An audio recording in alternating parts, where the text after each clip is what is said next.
పంటలను సాగు చేస్తున్న రైతులకు యూరియా కష్టాలు తప్పడం లేదు. పంటలకు సకాలంలో ఫెర్టిలైజర్స్ అందకపోవడంతో దిగుబడులు తగ్గుతాయన్న ఆందోళనలో ఉన్నారు రైతులు.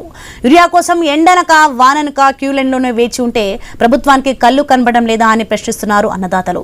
గతంలో వైఎస్ఆర్ హయాంలో యూరియా కోసం తాము ఇబ్బందులు పడ్డామంటూ గుర్తు చేసుకుంటున్నారు కర్షకులు. ఇప్పుడు మళ్లీ కాంగ్రెస్ ప్రభుత్వం అధికారం చేపట్టిన తర్వాతనే యూరియా కష్టాలు మొదలయ్యాయని అంటున్నారు. ఏసీలో కూర్చొని ఉద్యోగాలు చేసే అధికారులకు బురదను నమ్ముకొని బతుకుతున్న బతుకులు కనబడడం లేదా అంటూ సూటిగా ప్రశ్నిస్తున్నారు రైతులు. ఒక పాస్బుక్ కి ఒక బస్తా యూరియా కోసం ఏం చేసుకోవాలంటూ ఫైర్ అవుతున్నారు.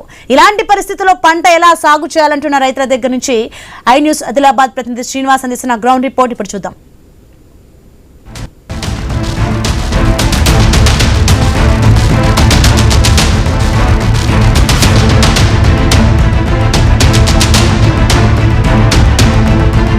ఉమ్మడి ఆదిలాబాద్ జిల్లా వ్యాప్తంగానైతే రైతులకైతే యూరియా కష్టాలు అయితే తప్పడం లేదు. దాదాపుగా 2 నెలల నుంచి ఇటు ప్యాక్ సెంటర్లతో పాటు ఫెర్టిలైజర్ షాపుల వెంబడి ఇటు రైతులైతే క్యూ లైన్లో నిల్చున్నప్పటికీ కూడా వారికి సరిపడా యూరియా అందడం లేదంటూ కూడా రైతులైతే ఆందోళన చెందుతున్న పరిస్థితులు అయితే ఉన్నాయి. పాస్బుక్లో 10 ఎకరాలున్నా 20 ఎకరాలున్నా కూడా కేవలం ఒకే ఒక యూరియా బస్తా ఇస్తున్నారంటూ కూడా రైతులు అయితే ఆగ్రహం అయితే వ్యక్తం చేస్తున్నారు. ప్రస్తుతానికి మనం చెన్నూరులోని ప్యాక్ సెంటర్ వద్ద ఉన్నాం. మనతో పాటు కొంతమంది ఎకరానికి ఒకటి ఇవ్వాలి సార్, మేము వేడికి పోయి బతుకుతాం. మరి ఈసొంటి ఉద్యోగం మీరు ఏమిడి చేస్తాను, మీరు బస్తాలు ఎందుకు ఇస్తలేరు? ఇక్కడ ఇంతమంది జనం ఉన్నారు, ఆ జనాన్ని ఎట్లా చూసుకుంటారు మీరు? మీరు వచ్చిన బస్తాలని మీరే ఉంచుకుంటే అయిపోయానా? ఎన్ని రోజులైతుందమ్మా మీరు? సార్ మేము రోజు పోతాను బస్తాలకు, రోజు పోయినా కానీ మమ్మల్ని కేజీలు లైన్ అంటే అటు పోతాను ఇటు వస్తాను. ఇవాళ పొద్దున్న నుంచి 5-6 నుంచి ఇదే చక్కదనం అవుతుంది. మాకు మాత్రం లీడర్ తీసుకుంటారు, ఎవరికి ఇస్తాను లేబర్కి మాత్రం బస్తాలు వస్తలేవు. రోజు లారీ వస్తుంది, లారీ వచ్చినా కానీ అలా బస్తాలు ఏమైతానో ఎవరికి తెలియదు. మాకైతే నిన్న 4-5 అనుకుంటే వచ్చింది మొగోళ్ళు. ఎన్ని ఎకరాల సాగు చేస్తారు? అసలు మీకు ఎన్ని బస్తాలు అవసరం పడుతుంది? మాకు 10 బస్తాలు పడతాయి సార్.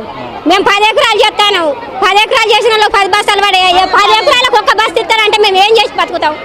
మాకు మాత్రం 10 బస్తాలు కావాలి. చెప్పండి, మీరు ఎప్పటి నుంచి వస్తారో ఏంది? మేము రాబట్టి 3 రోజులు సారు, దొరుకుతలేవు మాకు. ఒక బత్త దొరుకుతలేదు. దొబ్బుతాళ్ళు ఎగబడతాను, దొబ్బుతాళ్ళు కింద పడతాళ్ళు. బీపీలు షుగరు ఇవన్నీ ఉంటాయి. ఎట్లా చెప్పు సార్, చెప్పు. ఇంత కోసం దుకాణాల వారైతే మేము కొనుక్కుంటాం. 500 కూడా మంచిదే. దుకాణాల వారైంది ఇట్లా పెట్టకుండా మీరు ఈ పని పెట్టకుండా ఇట్లా ఇవ్వకుండా దుకాణాల్లో వేయింది. దుకాణానికి లోడ్ అయ్యింది. మేము 300 పెట్టక 400 పెట్టైనా కొనుక్కుంటాం. ఇక బీపీలు షుగర్ వాళ్ళు కింద పడేది ముసలామే. ఆ పరిస్థితి ఏమో ఇప్పుడు, ఆ పరిస్థితి ఏమో చెప్పు. ఇప్పుడు కింద పడితే మేము లేపినాం ఆమెను. చక్కెర వచ్చింది బాగా ఎరికేనా? చెప్పండి, ఎన్ని గంటలకు వస్తారు మీరు? ఎంత టైం ఉంటారు? ఏమంటారు? 7-6కి వచ్చి ఉంటాను ఇక్కడ. మేము 6కి వచ్చి ఉంటాను సార్. మేము ఇప్పుడు పొద్దున్న నుండి పొద్దుగా 6కి వచ్చిన మనసులో నిన్న సాయంత్రం 5 అయ్యకుండా మళ్ళీ పొద్దున 5 వచ్చేదాకా మళ్ళీ 2 రోజులు 3 రోజులు ఉండి అట్లే నడుతుంది. అత్తయ్య అంటారు, సాయంత్రం అత్తయ్య అంటారు, నైట్ వస్తానే ఏమైతానో మళ్ళీ పొద్దున వచ్చే వరకు ఒగ్గి జనం ఇస్తున్నాడు. మగవాళ్ళకి ఇస్తున్నాడు, ఇటు దొబ్బుతాను అటు దొబ్బుతాను సారు. ఎండకు నిలబడతలేమా? ఇటు మీ ఇంటిల్లు బాధికైనా ఉంటారు, ఆడోళ్ళు మగవాళ్ళు అందరు కూడా యూరియా బస్తాల కోసం వస్తారు.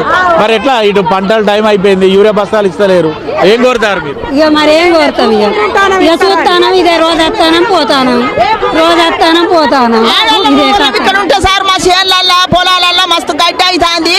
మేమే చూసుకోకుండా ఇక్కడికి వస్తాను సార్.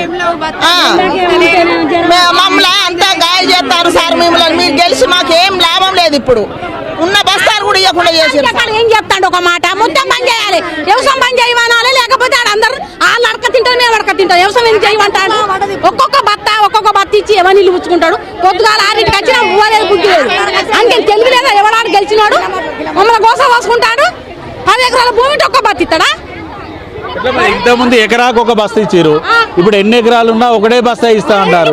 మీరు ఎట్లా వ్యవసాయం ఎట్లా చేస్తారు? పరిస్థితి లేదు. మరి కదా మొత్తం బంద్ చేయమను. మొత్తం ఊరియా బత్తాలు దుకాణాలకు అయ్యగాను, ఎక్కడికి అయ్యగాను. ఆయనకి ఎత్తాడు అమ్ముకుంటాడు, మేము ఉత్తగుంటుడా. ఇప్పుడు పొద్దుగాల వచ్చిన మనసులో గతంలో ఉండేనా? గత ప్రభుత్వంలో బీఆర్ఎస్ లో ఇదే పరిస్థితులు ఉన్నాయి. ఒకరికో 2 లక్షలు ఇచ్చిండు, కడవ మందికో ఇయ్యలే. మాకు ఇయ్యలే, మేము చచ్చినాం. అని ఎవడు ఇవ్వన్నారు? 2 లక్షలు 2 లక్షలు ఇచ్చిండు, ఇవ్వడానికి కూడా ఇయ్యలే. మొత్తం బంద్ చేసి చేస్తాడు. మాకైతే సారు ఒక్క బత్త కూడా ఇవ్వాలి. ఇంక వాళ్ళకు మేము నాటు పెట్టినాం, అట్టిగానే పెట్టుకున్నాం. మేము ఒక్క బత్త కూడా ఇస్తలేడు మాకు, బత్త లేదు. 5-6 రోజులు అయితే అంటే ఒక్క బత్త కూడా ఇస్తలేడు. టీఆర్ఎస్ ప్రభుత్వం 10 సంవత్సరాలు ఉంటే మందు బస్తాల కొరతే రాలేదు. ఇప్పుడు ఈ కొరత ఎందుకు వస్తుంది? రైతులు నేను చెప్తాం అనుకున్నాడు. మంత్రి నుంచి ఎమ్మెల్యే నుంచి మంత్రికి మారాడు. మంత్రికి మారినా కూడా మందు బస్తాలు ఎందుకు రావట్లేదు? అడగద్దా మీద నుంచి ఎందుకు రప్పియట్లేదు మందు బస్తాలు?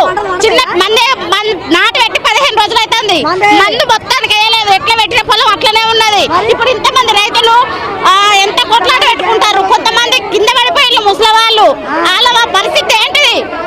అంటే ఇప్పుడు ఇటు అధికారులేమో మీ ప్యాక్ సెంటర్ కేవలం 444 బస్తాలు వచ్చినాయి అంటారు, మీరేమో 1000కి పైగా ఉన్నారు ఇక్కడ. ఎట్లా మరి అసలు మీకు ఒక్కో గ్రామానికి ఇస్తారా, ఎట్లా ఇస్తారు? ఇక్కడ గ్రామానికి ఎట్లేదు, పాస్బుక్ ఒకటి ఇస్తుండ్రు. పాస్బుక్ ఒకటి ఇచ్చినా కూడా అవి సరిపోవు.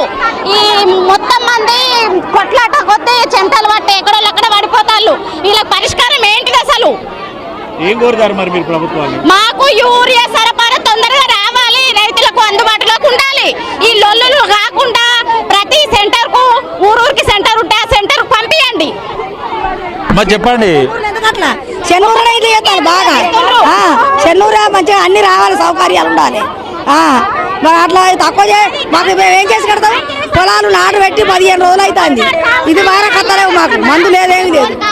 మరి ఖరాబ్ అయితే పంట మందు వేయకుండా దాన్ని పెడతాండి. అసలు కాంగ్రెస్ ప్రభుత్వం పరిస్థితి గత బీఆర్ఎస్ లో